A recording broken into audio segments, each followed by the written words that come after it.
আসসালামু আলাইকুম। It's me Tanzil from tour with Tanzil. আপনারা সবাই কেমন আছেন?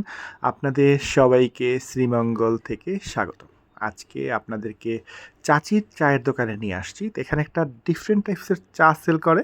যদিও আমি অন্যান্য জায়গায় চা খেয়ে শ্রীমঙ্গলে চায়ের শহর হইলেও আমি আসলে চা খেয়ে আরাম পাই নাই। কিন্তু এখানে এই চাটা মানে একটা ডিফারেন্ট টাইপসের চা দেখে ভাবলাম যে বেটার আপনার সাথে শেয়ার করি। এই যে দেখতে পাচ্ছেন এই চায়ের নাম হলো লারা চা। তার দাম হলো ৳25। এছাড়াও আরও নানান টাইপসের চাটা আছে। তো যেহেতু এই টাইপসের চা আমি কখনো খাইনি, আপনারা দেখতে পাচ্ছেন চলে আসছে আমাদের লারা চা। সো ভাবলাম যে এটা আপনার সাথে একটু শেয়ার করি যে এই চাটা দেখতে কেমন এবং এইটা খেতে আসলে কীরকম লাগে।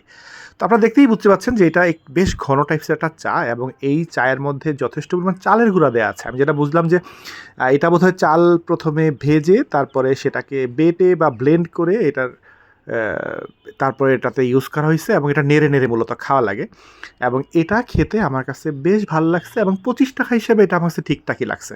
শ্রীমঙ্গলে এসে আমি অন্যান্য জায়গায় চা খেয়ে একদম আরাম পাইনি। আমি জানি না কেন আমার কাছে আসলে আমরা তো চায়ের পায়েস খাই ঢাকা শহরে, তাই জন্যে হতে পারে যে আমি ওখানে চা খেয়ে সেরকম কোনো টেস্ট পাইনি। একমাত্র এই চাচির দোকানের এই লারা চাটা আমার আসলে পছন্দ হইছে। তো সবাই ভালো থাকবেন আর শ্রীমঙ্গলে আসলে এই চায়ের টেস্ট নিতে ভুলবেন না। আল্লাহ হাফেজ।